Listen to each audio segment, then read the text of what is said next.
Assalamualaikum warahmatullahi wabarakatuh. Selamat datang di podcast ADCS. Bersama saya Cynthia Pratiwi yang akan menemani teman-teman dalam episode podcast ADCS kali ini. Nah, di episode ini tentunya akan memberikan banyak insight nih kepada teman-teman. Jadi jangan di skip-skip ya dan tonton sampai akhir. Mungkin terlintas ya di benak teman-teman tentang apa ya itu podcast ADCS.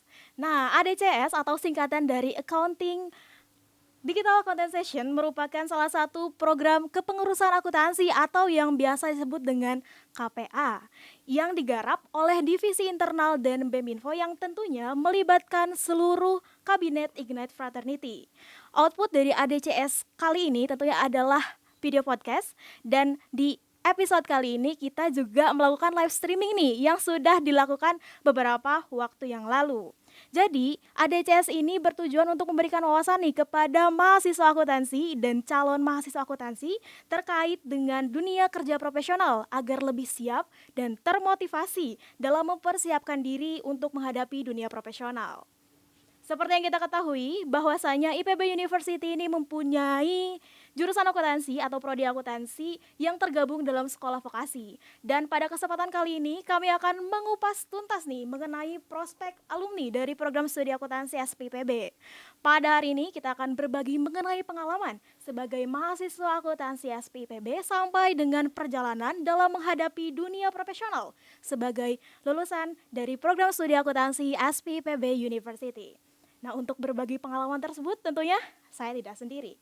Saya ditemani oleh salah satu narasumber, bukan salah satu tapi satu-satunya narasumber yang sangat luar biasa, yakni alumni SPIPB program studi akuntansi yang berada di angkatan 56, yakni Kak Michael Antonio Lim. Berikan tepuk tangan semua ya.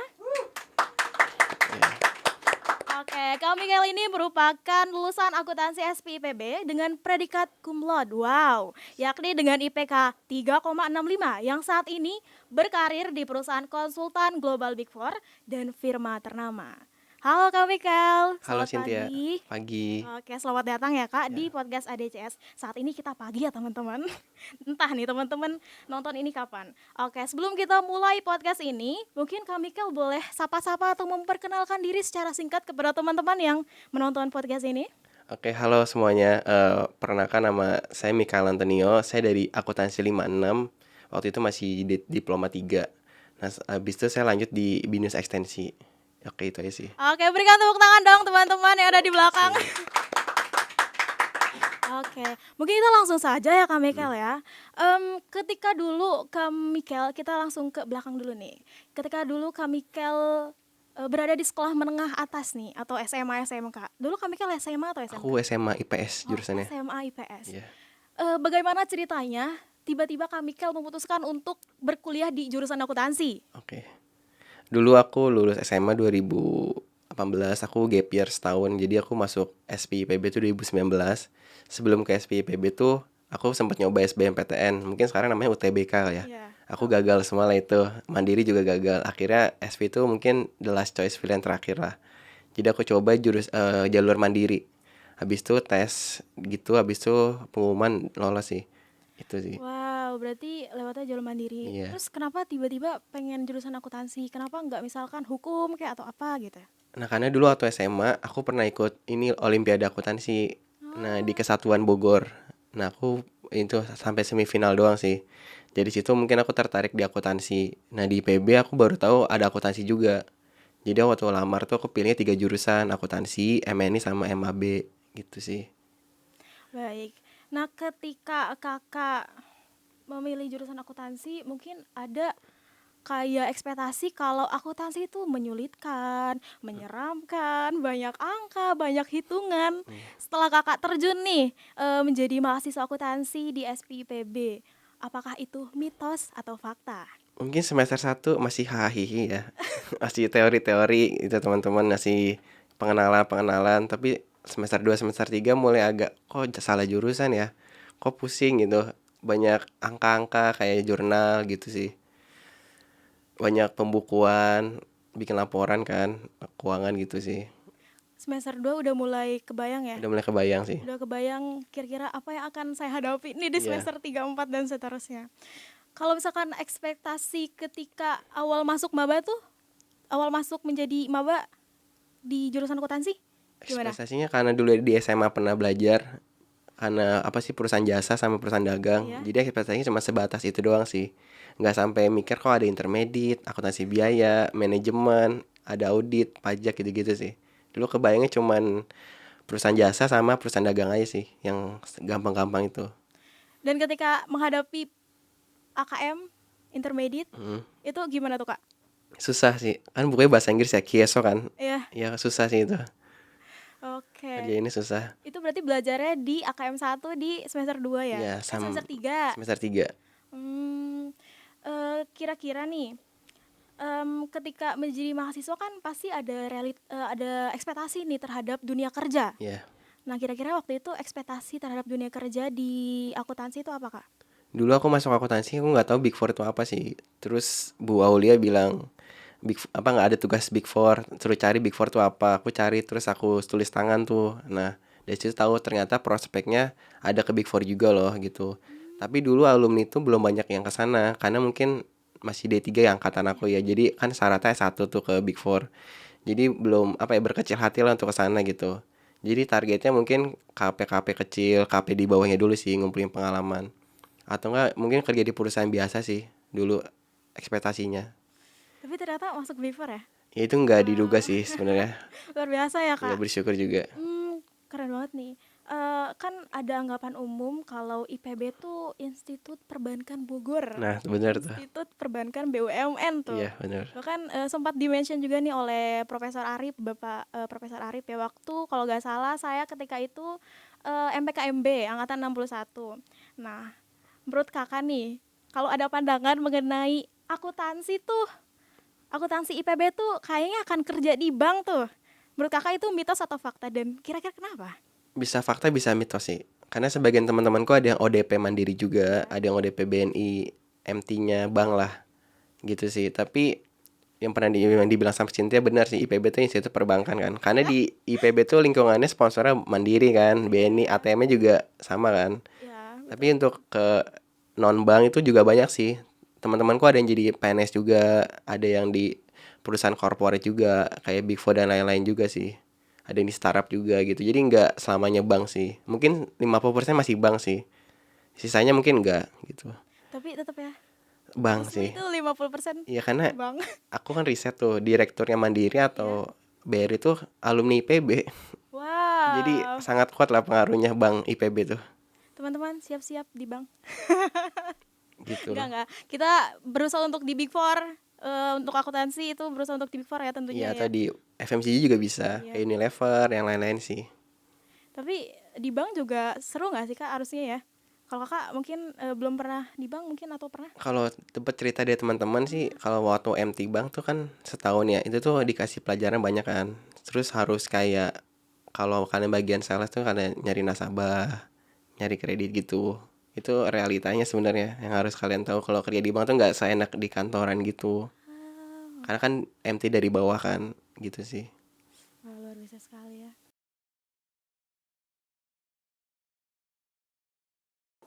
Oke, tadi kan di bank ya Kak. Nah sekarang kita langsung aja ke pertanyaan selanjutnya nih. Kenapa Kakak milih vokasi dibandingkan dengan sarjana? Kan biasanya akuntansi itu lebih sering familiarnya sama berhubungan, bukan sama tapi berhubungan dengan jurusan yang sangat teoritis, Iya. bukan praktis ya. Kenapa Kak? Karena dulu pertama keterima di sini. Terus dulu pengen punya impian S1 di akuntansi UI lah, Unpad gitu-gitu yang masih daerah Jawa Barat karena dekat rumah kan. Saya satu lingkungan. Tapi nggak keterima, jadi vokasi lah. Nah, aku jalanin di sini. Nah, kebetulan di sini tuh aku dapat beasiswa full dari awal semester 1 sampai semester 6. Aku beasiswa ini, dulunya bidik misi, sekarang KIP kuliah namanya. Ah, Jadi sekalian dapat beasiswa, dapat uang saku juga gitu. Jadi aku kuliah nggak bayar, dapat uang saku juga gitu. Nah, terus aku terusin lah di sini karena udah dapat beasiswa kan. iya. Aku terusin sampai lulus D3 gitu. Gitu sih. Awalnya pilih vokasi. Wow, keren ya. Wah, Iya. luar biasa sekali. Em, Kira-kira nih menurut kakak setelah bekerja, setelah bergabung dengan KAP mungkin ya dulu pertama KAP pertama tuh sampai sekarang bergabung dengan salah satu Big Four. Kira-kira mata kuliah apa sih yang paling vital untuk bisa menjadi seseorang yang profesional gitu di bidang akuntansi ini sendiri? Mungkin kalau kalian pikir kan yang pertama mungkin kebanyakan teorinya pengantar akuntansi 1, 2, dan 3. Tapi menurut aku yang harus pertama itu etika akuntansi sih. Mungkin nanti diajarin di semester akhir ya. Iya. Karena etika akuntansi itu belajar tentang caranya kita mengomunikasikan hasil audit kita pajak kepada klien gitu. Baru ke bawah-bawahnya itu baru yang angka-angka kayak pengantar akuntansi 1, 2, intermediate, akuntansi lanjutan, pajak 1, pajak 2 gitu. Baru itu sih. Lebih ke etikanya dulu sih. Karena audit itu pajak itu apa ya? Kerjaan profesi, kepercayaan gitu. Jasa profesi yang kepercayaan. Jadi kalau etikanya nggak bener akuntansinya, klien nggak mau datang lagi gitu. Boleh di-spill gak sih Kak etika akuntansi itu contohnya kayak gimana? Soalnya kayaknya saya belum pernah ya dapet. Saya baru semester 4. Oke, kalau di audit ada yang namanya independensi. Itu kayak bisa dibilang ada keakuratan, bahasa gampangnya kejujuran, keterbukaan, dan lain-lain lah. Pokoknya integritas gitu-gitu sih. Ya hal-hal yang lebih ke baik lah buat klien gitu. Gitu. Sebagai lulusan akuntansi SPIPB nih, menurut kakak eh, apakah kompetensi dari lulusan akuntansi SPIPB ini diakui oleh industri? Oke, aku mau jawab jujur apa enggak? Wah, Jujur yang menyakitkan lebih baik. baik. Oke, daripada kita Iya. bohong Oke. tapi buat kita senang gitu. Ini industrinya industri mana dulu nih? Apa semua industri kah atau spesifik industri? Mungkin kita mulai dari semua industri dulu ya, Semua baru industri ya. spesifik. Kalau kemana aku lihat riset juga di Google di Kumparan bahwa IPB tuh salah satu univ yang cepat cari kerja, betul ya? Betul. Nah, aku nggak tahu tuh indikatornya apa, tapi menurutku itu bagus juga sih karena IPB bisa dapat kerja kan. Nah, kalau di vokasi sendiri, karena kita akuntansi, kadang orang nanya, emang ada ya akuntansi di IPB? Mungkin dari situ juga bisa mencerminkan bahwa kita tuh di semua industri termasuk akuntansi, mungkin belum terpercaya lah. Tapi makin kesini aku lihat karena udah D4 kan upgrade, makin orang tuh makin percaya gitu. Soalnya di Big Four tuh udah ada banyak anak-anak IPB. Kemarin aku lihat di LinkedIn ada 2 orang anak IPB masuk EY. Ada juga di EY juga di KPMG juga ada gitu. Jadi udah mulai merata lah, udah mulai agak naik gitu kita ke industri yang akuntansinya sih. Dulu mungkin angkatanku D3 dipandang sebelah mata karena jurusan kan kebanyakan S1 kan.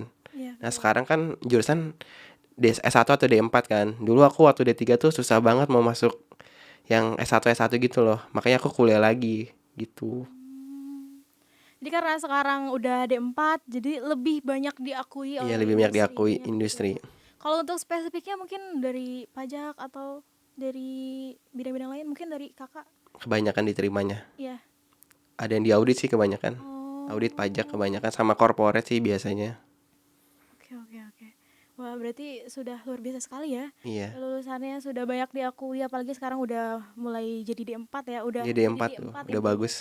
Keren sekali. Sarjana terapan kan? Iya, Iya. STR ya. STRAK. STRAK. Kalau dulu AMD. oh AMD AMD AK. tuh Alimadya AK. Iya, Alimadya aja sih nggak pakai AK. Oh, AMD aja. Iya, AMD aja. Wow. Bukan AMD ini ya, prosesor ya. AMD gelar. Oke, menurut kakak nih ya sebagai lulusan akuntansi, mungkin di sekitar lingkungan kakak di kantor kakak itu ada anak akuntansi SPIPB nggak sih? Ada satu divisi sama aku namanya Angel. Angkatannya 58 sampai 59 aku lupa-lupa. Ingat dia baru lulus tahun kemarin deh. 58 kayaknya. 58 ya. Iya. Karena udah jadi ASO. Dia dari magang. Oh, sekarang udah jadi? ASO per Januari ini. Wow. Satu divisi sama aku. Oke, mungkin itu karena itu ada salah satu alumni dari akuntansi SPIPB. Kira-kira secara spesifik nih, apa keunggulan yang bisa kakak jabarkan dari alumni akuntansi SPIPB? Mungkin dari diri kakak sendiri atau dari teman-teman kakak? Oke, dari Angel aja teman aku Iya. ya. Dia waktu itu dia cerita interviewnya ada anak UGM sama BINUS sama UI. Tapi yang kepilih dia. Dia mencerminkan di mana bahwa IPB bisa bersaing lah. Ya nggak sih? Terus kalau dari pribadiku, aku tuh nyoba Big Four tuh nggak sekali 2 kali attempt. Aku tuh 10 sampai 20 kali. Aku ada SSN-nya. Jadi aku nyoba, Habis itu ada sebulan 2 bulan gak ada kabar, aku tarik lamaran aku. Terus aku coba lagi gitu. Jadi aku nggak one shot langsung itu, nggak. Aku juga ada struggle-nya juga nyoba itu. Tapi kan itu nggak dikasih tahu kan. Jadi itu sih. Terus kalau dari teman-teman yang kuliah sih, teman-teman D4 tuh udah lebih pintar lah dibanding yang D3 karena dia dapat matkul pajak internasional. Terus audit satu audit 2 kan. Dulu mungkin nggak sebanyak itu kan. Jadi udah banyak yang lebih mantap lah kerjaannya. Ada yang di Danone juga aku pernah lihat di LinkedIn, ada yang di KP juga, banyak sih. Itu yang bisa jadi daya saingnya. Wah, luar biasa sekali ya.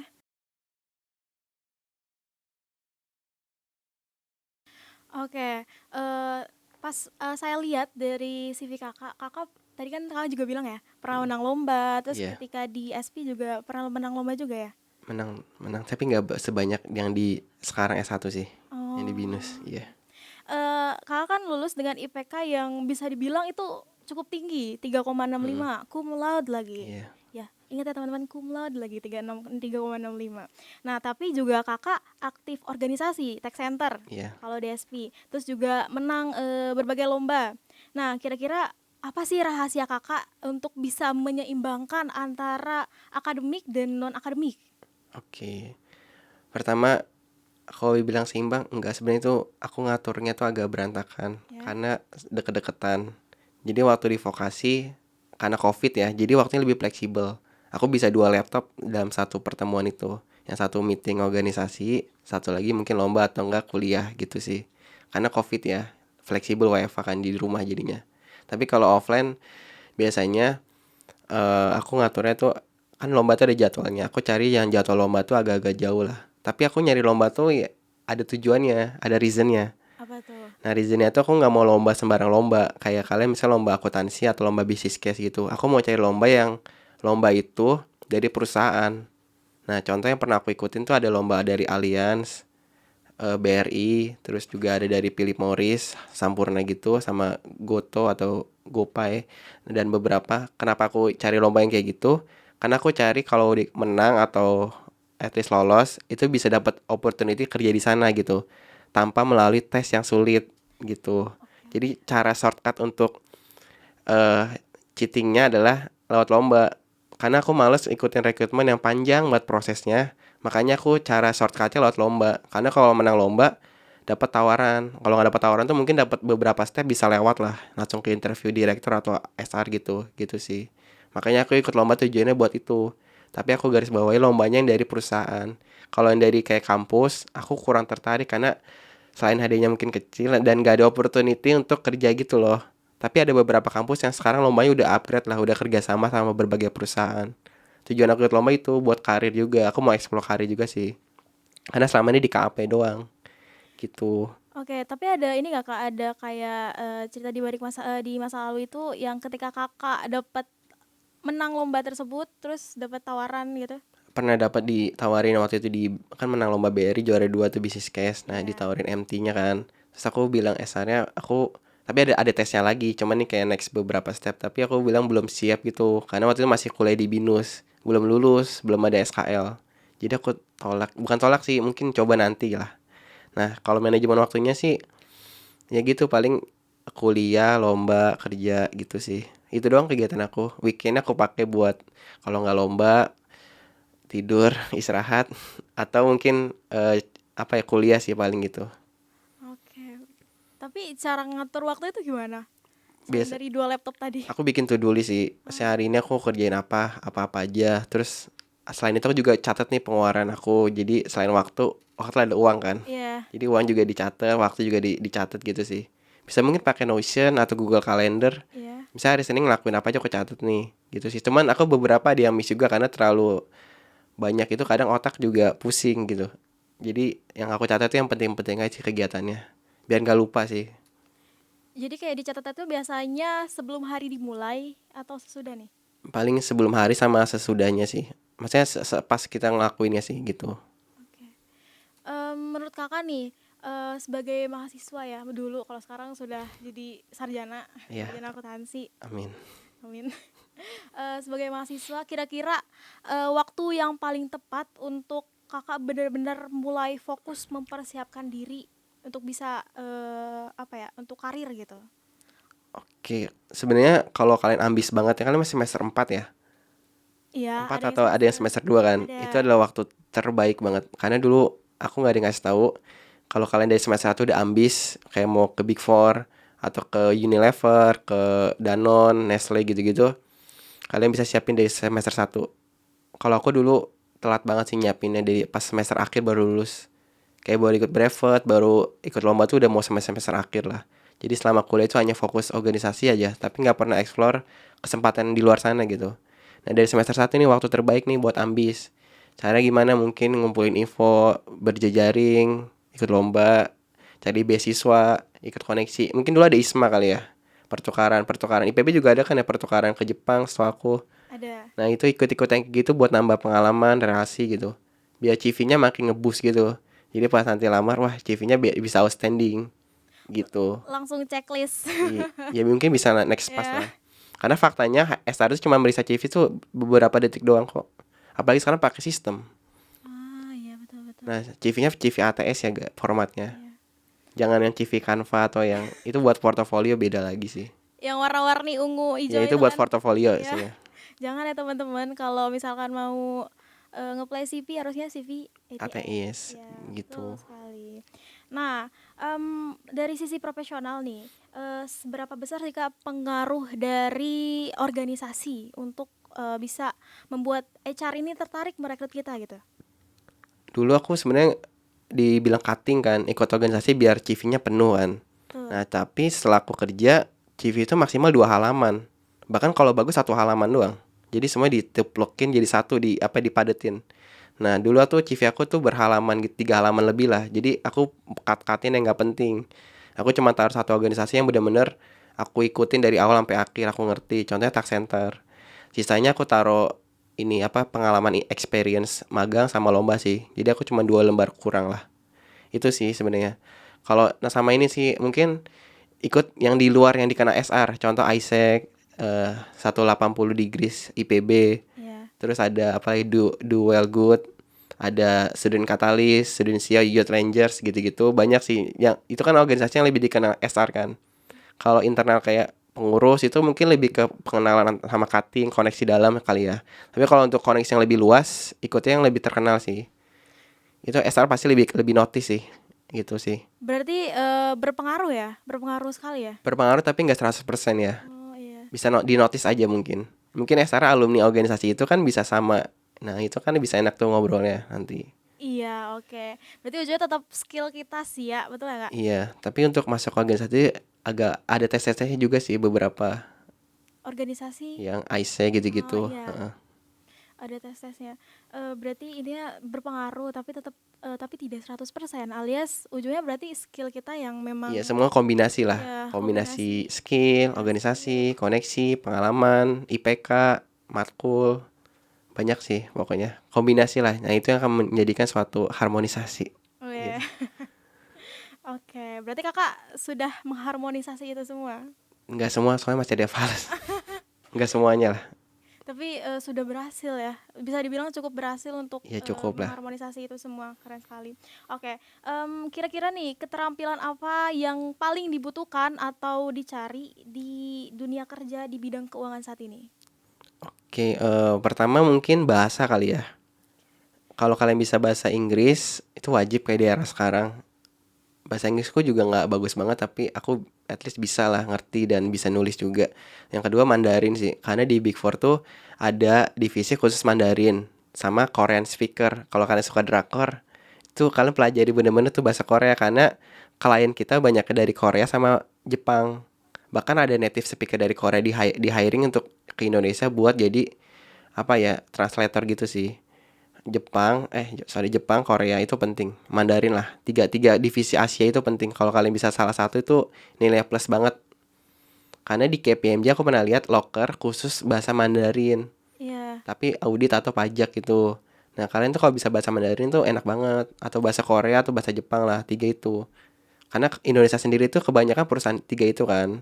Jepang, Cina sama Korea. Ada BYD, Hyundai itu kan dari Jepang kan. Dari Korea. Itu penting tuh di Big Four.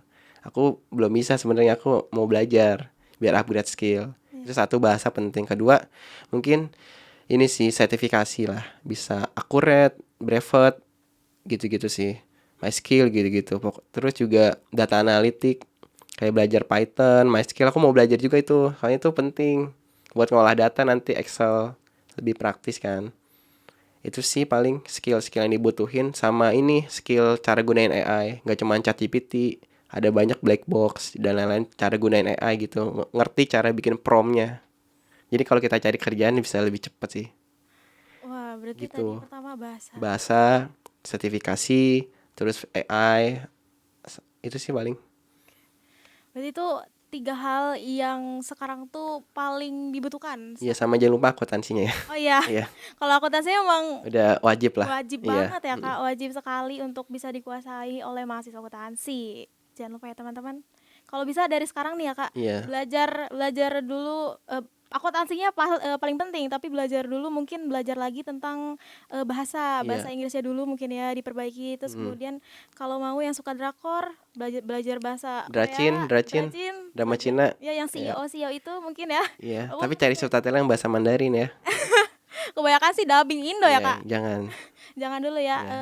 kalau bisa, dengerin sambil mencoba belajar ya, Kak? Iya.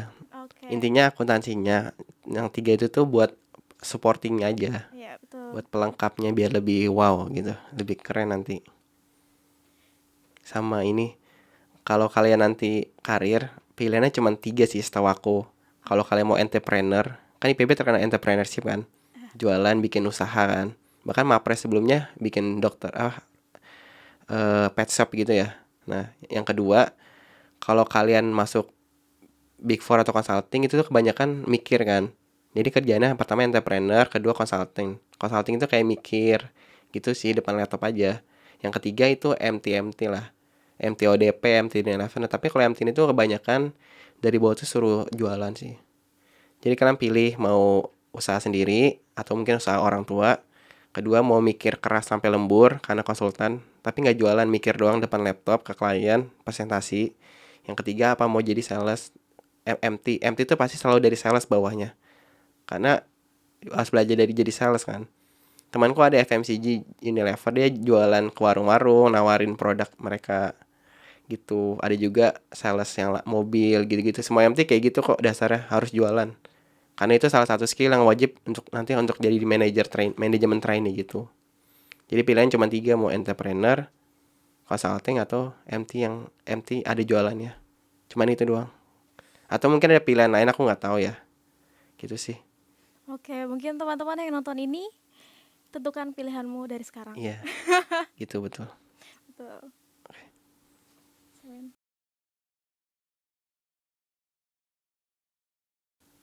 Baik, tadi Kakak kan sudah menjelaskan tentang 3 pilihan ya. 3 pilihan ketika kita lulus, dari akuntansi. Iya, sebagai fresh graduate. Iya. Mm-mm. Kira-kira ada plus minus gak dari 3 pilihan tadi? Misalkan jadi konsultan, Oh, plusnya apa, ada. minusnya apa? Tapi menurut aku cuma tiga, mungkin teman-teman ada yang lebih dari tiga kali ya. Namanya hidup kan pasti banyak pilihan ya. Iya, Cuman aku betul. kerucutin tiga aja ya. Mungkin kalau pertama lulus bisa jadi MT. MT itu resikonya kontraknya lama, 2 tahun, 3 tahun, setahun. Kalau keluar kena penalti. Nah, penalti fee-nya gede banget. Puluhan sampai ratusan ya.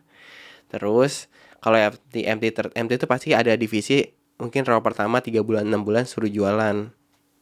Mungkin bisa bener bisa enggak, tapi mungkin bisa cek sendiri ya. Suruh jualan entah itu bank, FMCG, mungkin otomotif dan lain-lain sih. Pasti ada divisi salesing lah, belajar jualan gitu.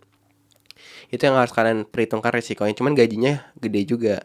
Di atas rata-rata bisa 7 sampai 2 digit lah kalau MT. Bahkan MT itu ada yang 15 juta. Gitu. Di satu kalau MT ya. Pertimbangannya besar, terus kalian harus mau ditempatkan di berbagai cabang. Di Oke. Balikpapan, di Palembang, di seluruh Indonesia lah.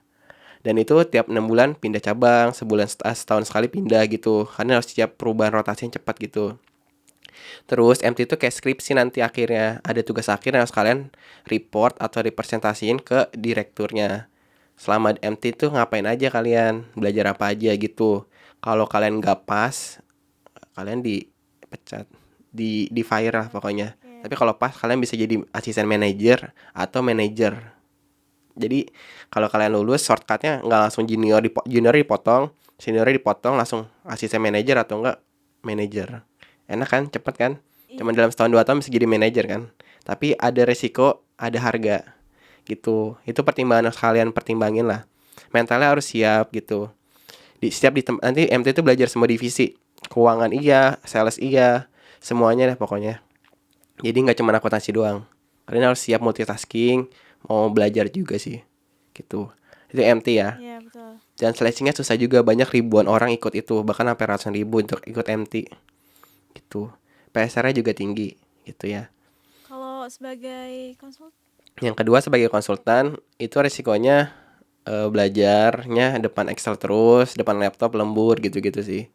Tapi di kantor terus udah, kalau berangkat pagi mungkin bisa pulang tengah malam, lembur. Sabtu Minggu kadang suka digangguin, suka kerja juga gitu. Kalau lagi peak season juga kerja gitu. Ada waktu-waktunya lah kalau konsultan gitu sih. Sama ini harus mau belajar juga sama KMT, karena konsultan itu harus lebih tahu dibanding kliennya, harus lebih update aturan yang ada kan. Misalnya pajak, aturan terbarunya apa gitu. Gitu sih, jangan kliennya lebih pintar dibanding konsultannya. Makanya nanti tiap hari ada trainingnya lah kalau konsultan. Tiap minggu tuh ada discuss kok, kayak bedah aturan baru gitu, PMK terbaru gitu-gitu sih. Nah yang ketiga mungkin entrepreneur ya. IPB terkenal dengan entrepreneurship ya. Betul. Bisa bikin usaha sendiri mungkin, jualan apa, bikin apa ya, makanan gitu sih. Udah itu aja sih paling kalau dari aku. Oke. Eh ketika kakak lulus nih, kakak kan pasti ada magangnya kan? Ada. Nah, saat itu kakak magang di KP. Nexia. Oh, Itu Nexia tuh afiliasinya, kalau Indonesianya KP Kanaka Puda Direja Suhartono. Apal ya? kebetulan enggak. Aku apal. Tapi intinya salah satu KP yang cukup luar Atau biasa ya. kalau cuttingku sih top 10 ya. Cuttingku Wah. bilang gitu. Oke, top 10. Nah, gimana sih perjalanan kakak dari ketika magang sampai sekarang keterima di Big Four? Oke, aku cerita ya. Oke. Jadi aku tuh lagi bingung nyari magang kan. Teman-teman yang lain udah pada dapat magang nih. Aku dikasih deadline sama Bu Rati waktu itu kalau nggak salah Januari tuh harus dapet. Aku belum dapat, panik kan. Karena kalau nggak dapet bisa ngulang nih semester depan. Harus dapet nih.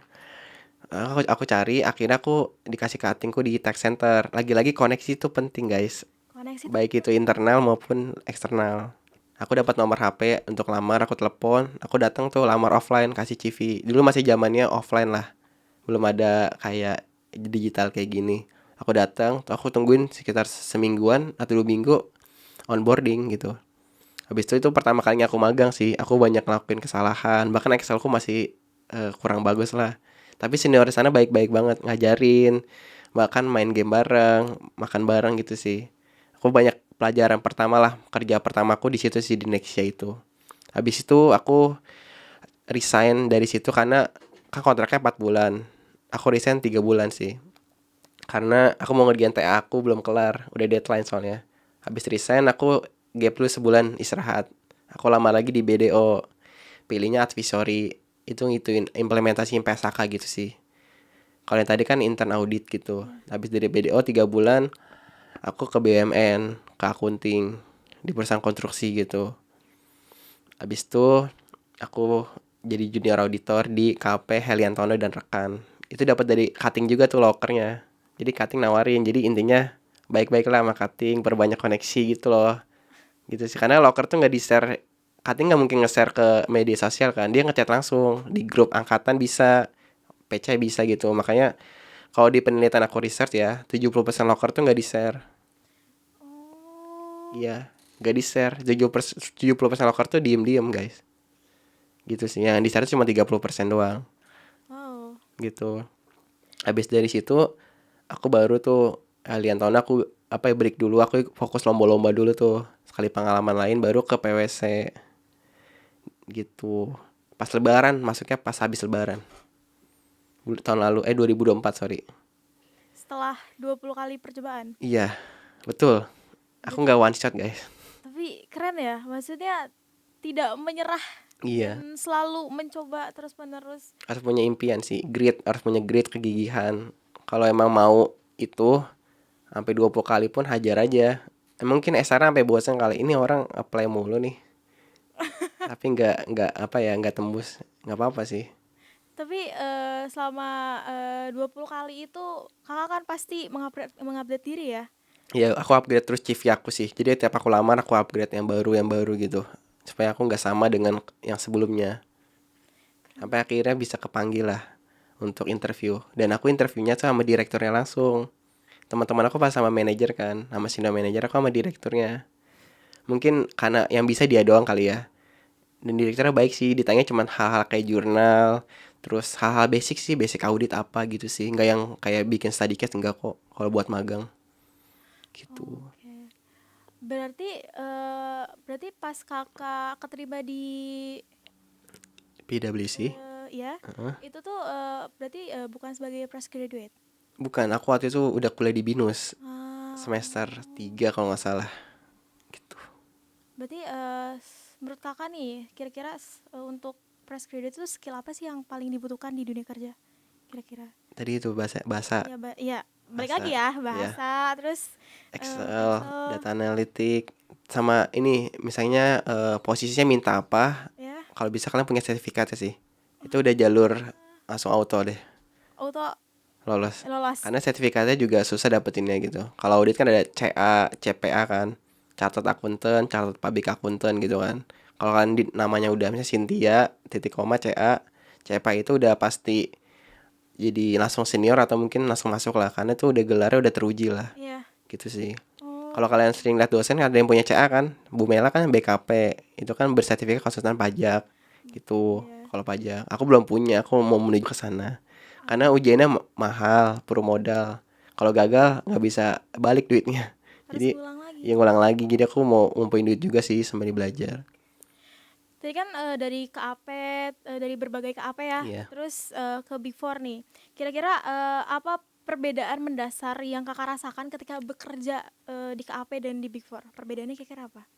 KP biasa sama Big Four. Iya, KAP Se- biasa maksudnya. Sama karena masih satu industri, jadi kurang lebih hampir sama sih. Di Big Four tuh kita harus ngerti halnya cepet, diajarin sekali dua kali harus bisa. Tapi aku kadang suka lupa-lupa, jadi aku kadang kena omel juga. Terus tapi harus kayak cepet gitu lah environmentnya gitu, hal barunya harus cepet belajar, ada update-update belajarnya cepet gitu. Terus deadline-nya tuh bener-bener ketat banget gitu sih. Terus apa ya, belajar lagi sih yang lebih cepet gitu. Tapi fresher sih, tekanannya juga lumayan. Jadi bisa ngerjain dua klien sekaligus gitu. Oh, Terus aku pernah tuh pengalaman senior satu minta ini, senior satu minta ini dalam waktu yang berbarengan gitu. Aku kadang bingung juga mau yang mana diprioritasin gitu. Mungkin belajar ini sih skala prioritas sih. Aku juga kadang masih salah-salah sih, keteteran juga sih sebenarnya gitu. work life balance jalan kak? Kalau divisi aku jalan. Oh, Karena di Deloitte ada 7 divisi kan. Ada Global Employee ya. Service, itu ngurusin expat. Ada Custom atau bea cukai. Ada Business Tax yang ngurusin SPT badan, Tax Dispute kayak ke pengadilan pajak. Ada Transfer Pricing. Kalau Transfer Pricing itu kayak ada perbedaan apa ya, konsultasi perbedaan harga gitulah di Indonesia dengan perusahaan luar. Habis itu ada Business Process Solution, itu divisiku. Itu work life balance sih. Berarti mental health masih kejaga ya? Masih work life balance soalnya aku kadang boleh wifi juga kerjanya. Berarti Jadi teman-teman yang mau ke Big Four tenang aja ya. Maksudnya tidak semua divisi tuh work life balance tuh nggak jalan. Pasti iya, ada beberapa divisi yang work life itu balance. jalan Kalau dan teks sih mungkin gak separah audit kali ya. ya. Tapi mungkin lembur juga ada lembur. Cuman menurutku masih batasan, ya masih bisa dibilang 1 minggu aja masih libur kan. Gitu sih. Dulu pas ngelamar kira-kira seleksi apa saja yang kakak lalui? Di Deloitte ya. Iya. Aku dulu lamarnya lewat Jobstreet tau. Lihat job street. Iya. Kira-kira gimana tuh kak? Aku waktu itu lamar kan. Aku habis itu 2 minggu 2 minggu itu dikabarin dari WA sama SR-nya.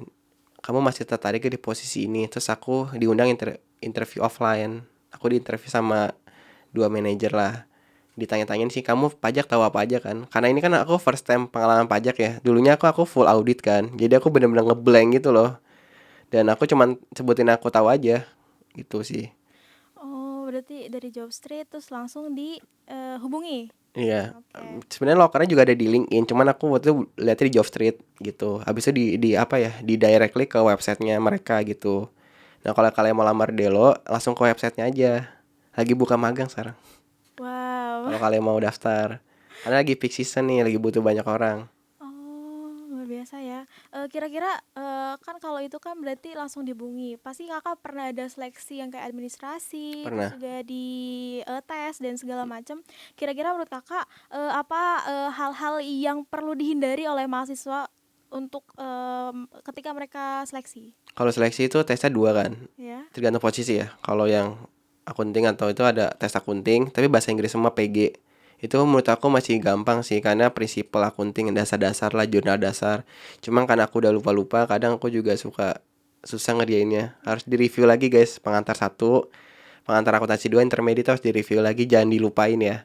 Itu nanti bakal ditesnya dasar sih. Orang banyak yang bilang tes Big Four susah. Sebenarnya itu dasar-dasar semua kok, basic. Terus bahasa Inggrisnya, nah bahasa Inggris tricky nih. Vocab itu bener-bener susah cuy. Gue nggak pernah dengar vocab yang kayak aneh-aneh, kata-katanya, wordingnya tuh aneh-aneh. Kayak nggak kalau baca buku novel kan bahasanya gampang kan bahasa Inggrisnya. Ini susah gitu sih. Apa vocabulary-nya susah menurutku. Sama sering latihan soal TOEFL sih. Karena selain vocab, grammar yang dites. Sama ada ini listening sekarang. Wah, Ada listening, jadi nanti ada listeningnya. Listeningnya gampang sih menurutku.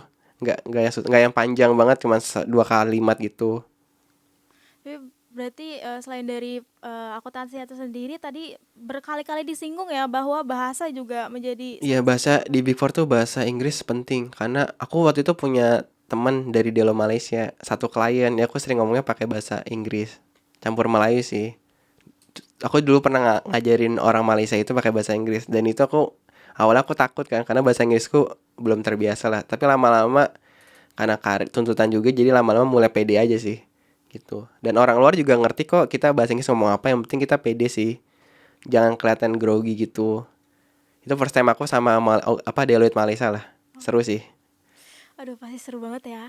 By the way kak, kan sekarang kan lagi zamannya AI ya kak. Iya, Kakak pernah khawatir gak sih kalau pekerjaan dari akuntansi itu bakalan kegantikan dengan AI? dulu aku sempat mikir ya akuntansi bisa digantikan oleh AI kan, tapi aku mikir lagi lebih dalam. Ini kan pekerjaan kepercayaan, profesi kan. Kalau AI yang nggak ngerjain, nanti orang nggak percaya lagi dong. Iya. Menurut aku sih akuntansi nggak bisa sih gantikan oleh AI. Mungkin akuntansi nggak bisa, tapi sistemnya bisa. Sistemnya contoh ngebantu kita untuk bikin laporan yang lebih rapi gitu sih. Kalau ngegantiin kayak nggak bisa deh. Contoh kayak kalau ini ya pekerjaan profesi kayak nggak bisa kayak dokter. Masa dokter sama AI? Masa AI ngebedah manusia operasi kan, kalau ada error bahaya juga kan. Kayak pengacara gitu loh. Kalau yang pekerjaan profesi menurutku nggak bisa sih. Tapi kalau pekerjaan yang non profesi kayak mungkin supir, kurir gitu, mungkin bisa pakai drone kan. Itu sih menurutku. Terus ini sih aku baca di ini Bloomberg, Economic Forum, pekerjaan yang akan high potensial di 2030. Itu ada data analitik, finance engineer, lagi-lagi data dan AI yang jadi sumber utamanya sih. Berarti AI itu seharusnya menjadi peluang ya kak? Peluang, bukan ancaman ya. Ya Kalian harus betul. kolaborasi. Yang jadi ancaman adalah ketika orangnya nggak ngerti cara gunain AI. Gitu sih. Ingat ya teman-teman, AI itu jangan jadikan ancaman. Iya, Ya, kak. betul. Oh, keren.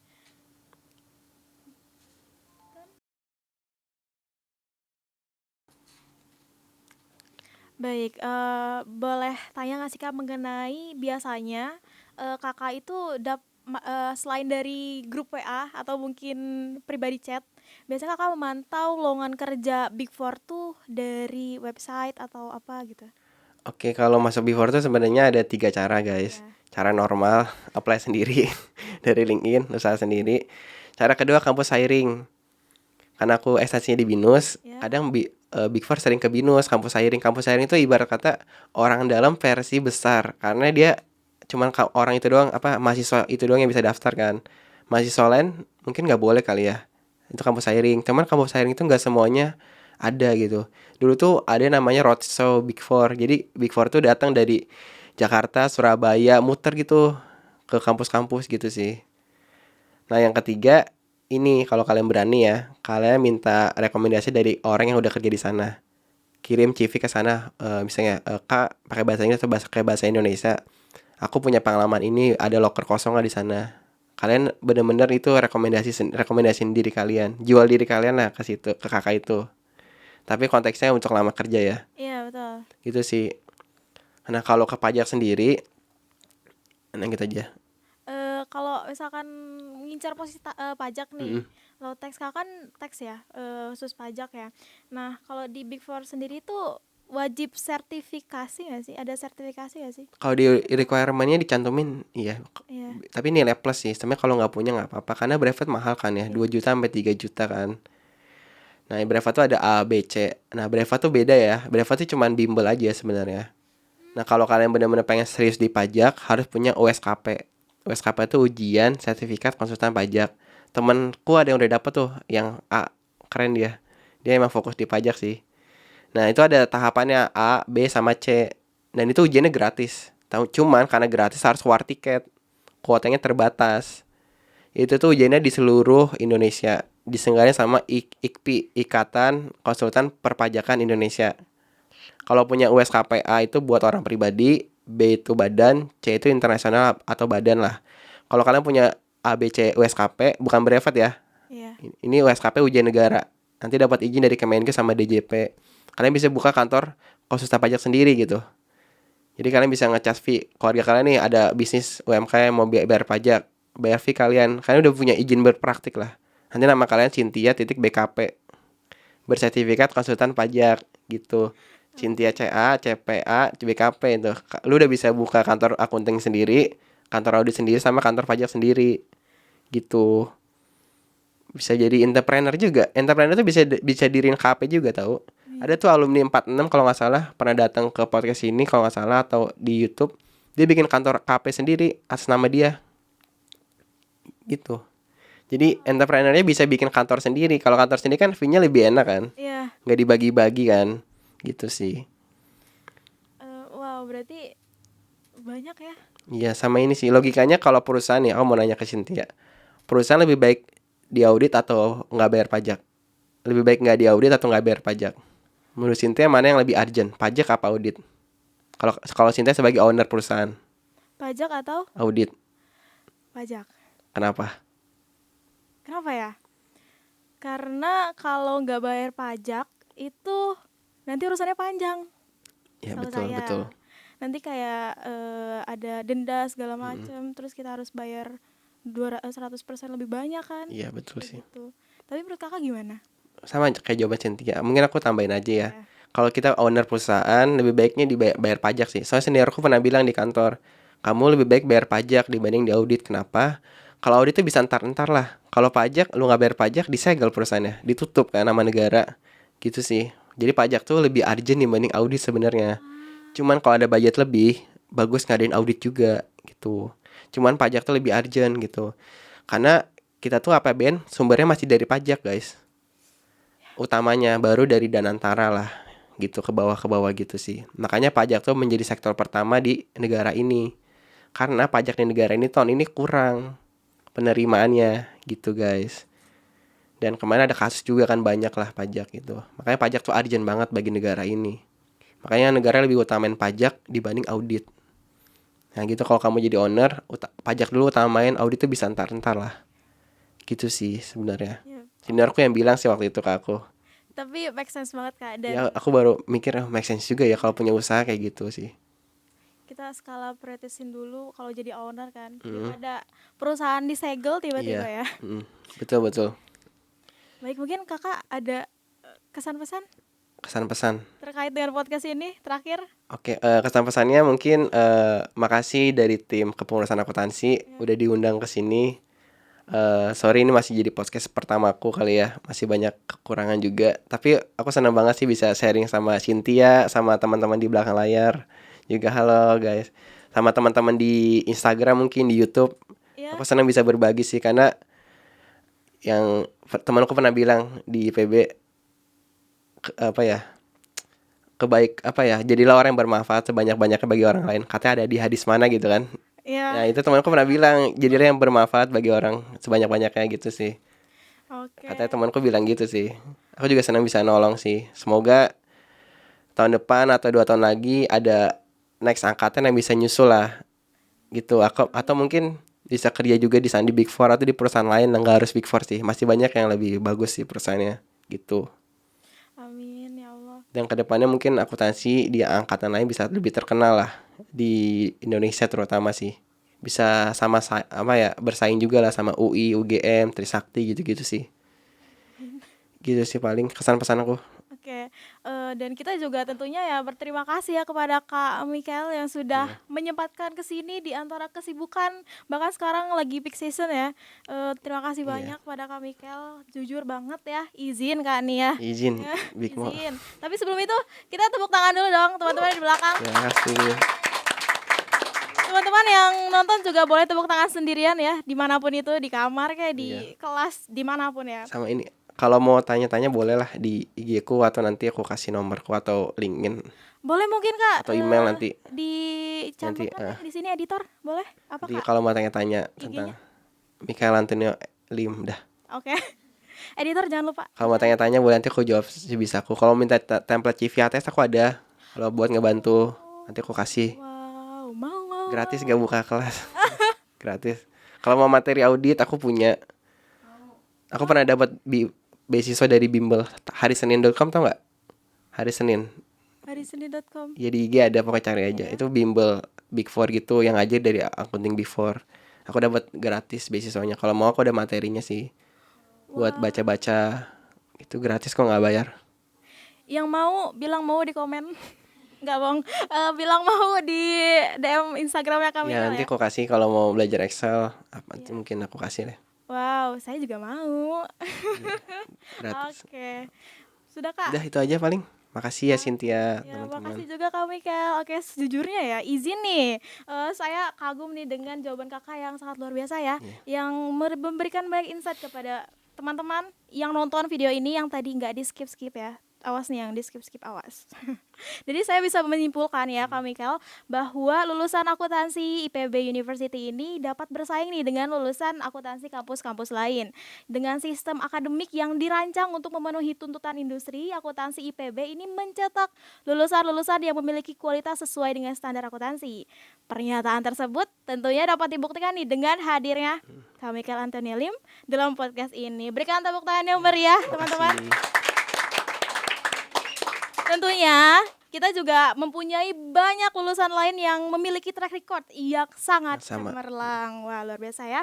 Oke, terima kasih Kak Mikael sekali lagi atas kesempatan dan kesediaannya untuk berbagi pengalaman, juga ilmu yang akan memberikan banyak sekali manfaat dan wawasan untuk mahasiswa dan calon mahasiswa akuntansi, terusnya akuntansi Sekolah Vokasi IPB University. Semoga Kakak selalu sukses ya. Amin. Dan diberikan kelancaran dalam segala urusan. Amin. Oke, tentunya juga kami mengucapkan terima kasih kepada teman-teman yang sudah setia menonton dan mendengarkan podcast ADCS ini.